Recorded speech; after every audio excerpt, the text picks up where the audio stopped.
मेरे चैनल में आप सभी का स्वागत है। तो आज की जो हमारी कहानी है वो कर्नाटक के घने जंगलों में छिपी एक ऐसे रहस्य की है जिसे सुलझाने की कोशिश में कई लोग हमेशा के लिए खो चुके हैं। ये जंगल सिर्फ अपनी हरियाली और जानवरों के लिए नहीं बल्कि एक खौफनाक आत्मा के लिए भी जाना जाता है। कहते हैं जिसने भी इस जंगल में कदम रखा उसने उस आत्मा की चीखें सुनी और फिर कभी वापस नहीं लौटा। ये कहानी है उन साहसी लोगों की जिन्होंने सच्चाई की खोज में इस जंगल में कदम रखा, लेकिन ये उनका आखिरी कदम साबित हुआ। कर्नाटक के जंगल में भटकती एक खौफनाक आत्मा। क्या आप इसकी सच्चाई जानने की हिम्मत रखते हैं? तो चलिए कहानी को शुरू करते हैं। कहानी अच्छी लगेगी तो वीडियो को लाइक करके चैनल को सब्सक्राइब जरूर कर लें। साथ ही घंटी का बटन जरूर ऑन कर लें ताकि जब भी मैं कोई डरावनी वीडियो लेकर आऊं तो सबसे पहले आप देखें। कर्नाटक के सुदूर घने जंगल, जहां सूरज की रोशनी भी बमुश्किल धरती तक पहुंच पाती थी, हमेशा से ही रहस्यों और खतरों का घर रहे थे। इन जंगलों के बारे में लोगों ने कई कहानियां सुनाई थीं, पर सबसे भयानक थी उस आत्मा की कहानी जो रातों में भटकती थी। कहते हैं वह आत्मा उन लोगों की जान लेती थी जो गलती से उसके रास्ते में आ जाते थे। रवि, जो एक वन्य जीव शोधकर्ता था, इन अंधविश्वासों में यकीन नहीं करता था। वह जानवरों के व्यवहार पर रिसर्च करने के लिए जंगल के बीचों बीच एक रिसर्च स्टेशन पर काम कर रहा था। उसके साथ उसके दो साथी अजय और निधि भी थे। वे तीनों जंगल की रहस्यमयी कहानियों को महज गपशप मानते थे और उन्हीं कहानियों का मजाक उड़ाते हुए एक शाम चाय पी रहे थे। लेकिन उस रात कुछ अजीब हुआ। रात के करीब 2 बजे अचानक स्टेशन के बाहर से अजीबोगरीब आवाजें आने लगीं, जैसे कोई किसी पेड़ पर नाखून घिस रहा हो या फिर सूखी पत्तियां किसी के पैरों के नीचे कुचल रही हों।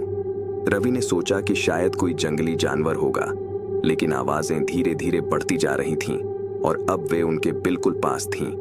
अजय ने खिड़की से बाहर झांकने की कोशिश की, पर जैसे ही उसने खिड़की खोली, तेज ठंडी हवा का झोंका अंदर आया और उसके साथ आई एक भयानक चीख ऐसी थी जैसे किसी ने अपनी जान की आखिरी लड़ाई लड़ी हो। तीनों के शरीर में ठंडक दौड़ गई। निधि के हाथ से चाय का कप गिर गया और वो डर के मारे कुछ बोल भी नहीं पाई। ये क्या था? अजय ने कांपते हुए पूछा। रवि ने खुद को संभालते हुए कहा, शायद कोई जंगली जानवर होगा। लेकिन उसकी आवाज में भी अब आत्मविश्वास नहीं था।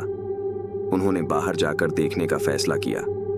तीनों ने टॉर्च ली और धीरे धीरे स्टेशन के बाहर निकले। जंगल की हवा में अजीब सी सनसनाहट थी। टॉर्च की रोशनी में उन्हें दूर एक पुराना पेड़ दिखाई दिया जिसके नीचे धुंधली सी आकृति खड़ी थी। कौन है वहां? रवि ने तेज आवाज में पूछा, पर जवाब में सिर्फ सन्नाटा था। आकृति धीरे धीरे उनकी ओर बढ़ने लगी। उसके पैर जमीन से कुछ इंच ऊपर थे और उसकी चाल बेहद अजीब थी, जैसे हवा में तैर रही हो। अब वे तीनों समझ चुके थे कि ये कोई इंसान नहीं है। निधि की सांसें तेज हो गईं और अजय का चेहरा सफेद पड़ गया। जैसे ही वह आकृति करीब आई, उसकी आंखों में अजीब सी चमक थी। वह कोई और नहीं बल्कि वही भटकती हुई आत्मा थी जिसकी कहानियां उन्होंने सुनी थीं। वह हवा में तैरती हुई उनके सामने आ खड़ी हुई और अपनी सूनी खोखली आंखों से उनकी ओर देख रही थी। उसकी आंखों में ऐसा गुस्सा और दर्द था जैसे वह किसी से बदला लेना चाहती हो। तुमने हमारी शांति को भंग किया है, उसकी भयानक आवाज गूंजी जो सीधे उनकी आत्मा तक पहुंच रही थी। अचानक आत्मा ने अपना चेहरा विकृत कर लिया। उसकी चीख जंगल की गहराइयों में गूंजने लगी। तीनों ने भागने की कोशिश की, पर जैसे ही उन्होंने दौड़ लगाई, निधि के पैर जड़ हो गए। वह वहीं खड़ी रह गई। उसकी आंखों में एक अजीब सी शून्यता थी, जैसे उसकी आत्मा को कुछ खींच रहा हो। रवि और अजय ने मुड़कर देखा, लेकिन तब तक बहुत देर हो चुकी थी। निधि का शरीर वहीं खड़ा रहा, लेकिन उसकी आत्मा जैसे गायब हो गई थी। वह अब एक खाली खोल बन चुकी थी। रवि और अजय ने किसी तरह भागकर खुद को बचाया, लेकिन वे जानते थे कि अब वे उस आत्मा की नजर में आ चुके हैं। अगली सुबह गांव वाले जब रिसर्च स्टेशन पहुंचे तो उन्होंने देखा कि निधि का शरीर पेड़ के नीचे पड़ा था, लेकिन उसकी आंखें खुली थीं, खोखली और बिना किसी जीवन के। आज भी कर्नाटक के उस जंगल में लोग जाने से डरते हैं। कहते हैं कि वहां एक आत्मा भटकती है जो उन लोगों की आत्मा को कैद कर लेती है जो उसकी शांति भंग करते हैं। रवि और अजय उस खौफनाक रात के बाद कभी भी पहले जैसे नहीं रहे। वे जिस हादसे से गुजरे थे वह उनकी आत्मा तक को झकझोर चुका था। दोनों ने गांव लौटकर अधिकारियों और स्थानीय लोगों को निधि की मृत्यु के बारे में बताया, पर गांव वालों के चेहरे पर डर और चिंता के अलावा कुछ नहीं था। उन्होंने बस इतना कहा, हमने तुम्हें पहले ही चेतावनी दी थी, ये आत्मा किसी को नहीं छोड़ती। हालांकि रवि और अजय ने पुलिस को सारी बात बताई, पर सबूत न होने के कारण पुलिस ने इसे महज एक दुर्घटना मान लिया। जंगल के अंधविश्वासों को वे मानने से इनकार कर रहे थे, पर रवि जानता था कि वहां कुछ अलौकिक है जो उन सभी की जान लेना चाहता है। दिन बीतते गए, पर रात को दोनों की नींद में लगातार वही चीखें, वही अजीब सी आवाजें सुनाई देने लगीं। रवि के सपनों में वह आत्मा बार बार आती और अपनी खोखली आंखों से उसे घूरती रहती। वह हर दिन कमजोर और बेचैन होता जा रहा था। अजय का हाल भी कुछ अलग नहीं था। दोनों की मानसिक स्थिति दिन ब दिन बिगड़ने लगी। एक रात जब रवि गहरी नींद में था, अचानक उसे लगा कि कोई उसकी सांसें रोक रहा है। वह घबराकर उठा और चारों ओर देखा। कमरे में अंधेरा था, पर उसे एक कोने में वही धुंधली आकृति खड़ी दिखी।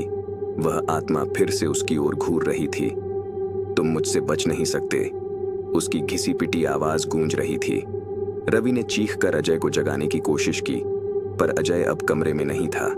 दरवाजा खुला हुआ था और बाहर से आती तेज हवाओं की आवाज बता रही थी कि अजय फिर से जंगल की ओर चला गया है। रवि को समझ में नहीं आ रहा था कि ये क्या हो रहा है। उसने हिम्मत जुटाई और बाहर दौड़ पड़ा। अंधेरी रात और ठंडी हवा के बीच रवि ने अजय को जंगल के उसी पुराने पेड़ के पास पाया। अजय की आंखें बंद थीं और वह जैसे किसी ट्रांस में था। रवि ने उसे हिलाने की कोशिश की, पर वह एकदम जड़ हो गया था। तभी अचानक वही आत्मा फिर से प्रकट हुई, इस बार पहले से कहीं ज्यादा भयानक और क्रोधित। तुमने मेरी शांति भंग की थी, अब तुम्हारी बारी है। आत्मा की गूंजती आवाज रवि के कानों में पिघलती सी महसूस हो रही थी। वह अब पूरी तरह जकड़ चुका था। भागने की कोई गुंजाइश नहीं बची थी। अचानक आत्मा ने अपने दोनों हाथ उठाए और अजय की चीख जंगल में गूंज उठी। उसकी आंखें सफेद हो चुकी थीं और उसकी सांसें रुक गईं। रवि भयभीत होकर चिल्लाने लगा, पर उसकी आवाज भी जैसे उसके गले में ही दम तोड़ गई। उसके पैरों ने जवाब दे दिया और वह वहीं गिर पड़ा। जब सुबह गांव वाले रवि को ढूंढते हुए जंगल में पहुंचे तो उसे अचेत अवस्था में पेड़ के नीचे पाया। उसकी आंखों में अजीब सा खालीपन था और वह बार बार एक ही वाक्य बड़बड़ा रहा था, वो हमें ले जाएगी, कोई नहीं बचेगा। अजय का शरीर वहीं पड़ा मिला, बिना किसी निशान के, पर उसकी आंखें भी निधि की तरह खोखली हो चुकी थीं। आज भी गांव वाले कहते हैं कि वह आत्मा अब और भी ज्यादा शक्तिशाली हो चुकी है। हर रात वह जंगल में भटकती है और उन लोगों को ढूंढती है जो उसकी शांति को भंग करने की जुर्रत करते हैं। रवि अब एक मानसिक अस्पताल में है, जहां उसे बार बार उसी आत्मा के दर्शन होते हैं। वह अपनी बातों को समझा नहीं सकता, पर उसकी आंखों में अभी भी वह खौफ साफ झलकता है। लोग कहते हैं कि वह अब कभी सामान्य नहीं हो पाएगा, क्योंकि एक बार उस आत्मा की नजर में आने के बाद कोई भी व्यक्ति उसकी गिरफ्त से नहीं बच सकता। और वह जंगल आज भी वैसा ही खामोश और डरावना है, जैसे वह कुछ छुपा रहा हो, एक खौफनाक भटकती आत्मा का राज। रवि के साथ हुई घटना के बाद गांव वाले और भी ज्यादा डर गए थे। अब कोई भी उस जंगल के पास जाने की हिम्मत नहीं करता था। पुलिस और प्रशासन ने मामले को बंद कर दिया था, लेकिन इस हादसे के बाद भी कुछ लोग थे जो इस रहस्य को सुलझाने के लिए उत्सुक थे। उन्हीं में से एक था अनुराग, एक युवा पत्रकार जिसने रवि की कहानी सुनी थी। अनुराग को यकीन नहीं था कि यह कोई अलौकिक घटना है। उसे लगता था कि इस पूरी घटना के पीछे कोई इंसानी चाल है। अनुराग ने इस घटना की गहराई से पड़ताल करने का फैसला किया।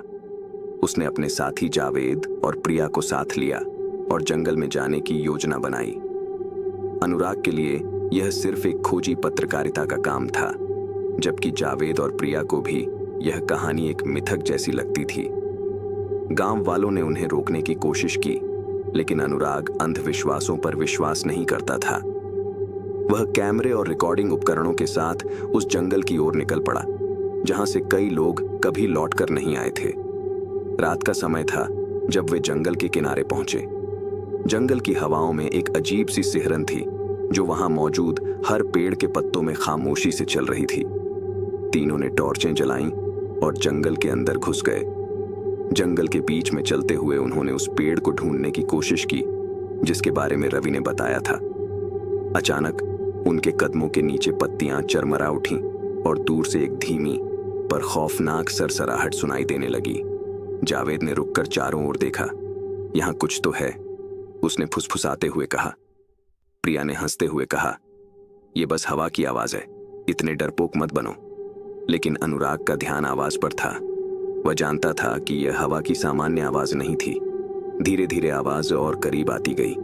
तभी अचानक टॉर्च की रोशनी में उन्हें एक पुरानी टूटी फूटी झोपड़ी दिखाई दी। झोपड़ी देखकर तीनों हैरान थे। यह जगह पहले किसी भी नक्शे या गांव वालों की बातों में नहीं आई थी। यह क्या हो सकता है? अनुराग ने कहा। तीनों झोपड़ी के पास गए और अंदर झांका।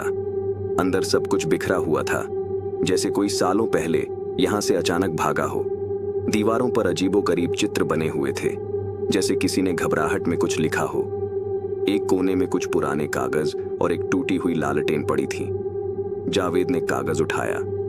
उस पर पुराने कन्नड़ में कुछ लिखा हुआ था। मुझे समझ नहीं आ रहा, पर यह कुछ धार्मिक मंत्र या चेतावनी जैसी लगती है, उसने कहा। जैसे ही जावेद ने वो कागज उठाया, झोपड़ी के बाहर एक अजीब सी खड़खड़ाहट सुनाई दी। अनुराग ने तुरंत बाहर झांक कर देखा, लेकिन बाहर कुछ नहीं था। हमें यहां से निकलना चाहिए, प्रिया ने डरते हुए कहा। यह जगह सही नहीं लग रही।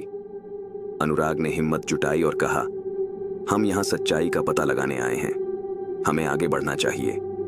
जैसे ही तीनों ने झोपड़ी से बाहर कदम रखा, अचानक हवा ठंडी हो गई और एक जानी पहचानी भयानक चीख जंगल में गूंज उठी। चीख ऐसी थी जैसे किसी ने अपनी जान की आखिरी पुकार दी हो। अनुराग का दिल जोर जोर से धड़कने लगा। प्रिया और जावेद के चेहरों पर डर साफ झलकने लगा था। ये वही आवाज है जिसके बारे में रवि ने बताया था, अनुराग ने धीमे स्वर में कहा। तीनों ने तेजी से जंगल में भागने का फैसला किया, लेकिन जैसे ही वे आगे बढ़े, टॉर्च की रोशनी अचानक बुझ गई। अंधेरे में घिरे हुए उन्हें किसी के भारी कदमों की आवाज उनके चारों ओर सुनाई देने लगी। आवाजें तेज होती जा रही थीं और अचानक एक साया उनके सामने आ खड़ा हुआ। वह वही आत्मा थी, एक धुंधली खौफनाक आकृति जिसकी आंखें खाली थीं। वह हवा में तैरती हुई उनकी ओर बढ़ने लगी। तुम लोग यहाँ क्या कर रहे हो? उसकी गूंजती हुई आवाज उनके कानों में पिघलती सी महसूस हुई। तीनों ने भागने की कोशिश की, लेकिन उनके पैर जैसे जड़ हो गए। आत्मा ने अपनी भयानक आंखों से उन्हें घूरा और फिर एक चीख के साथ सब कुछ अंधेरे में डूब गया। अगली सुबह गांव वाले जंगल के किनारे पहुंचे। अनुराग, जावेद और प्रिया की हालत वैसी ही थी जैसी रवि की। उनके चेहरे पर एक अजीब सा खालीपन था और वे बिना कुछ कहे बस एक ही वाक्य बड़बड़ा रहे थे, कोई वापस नहीं आएगा। यह घटना कर्नाटक के जंगल की भयानक कहानियों में एक और कड़ी जोड़ चुकी थी। अब कोई भी उस जंगल की ओर जाने की हिम्मत नहीं करता था। लोग कहते हैं कि जो भी उस आत्मा की शांति भंग करेगा, वह उसकी गिरफ्त में हमेशा के लिए खो जाएगा। और जंगल अब भी उतना ही खामोश और डरावना है, जैसे वह एक भयानक राज छुपा रहा हो।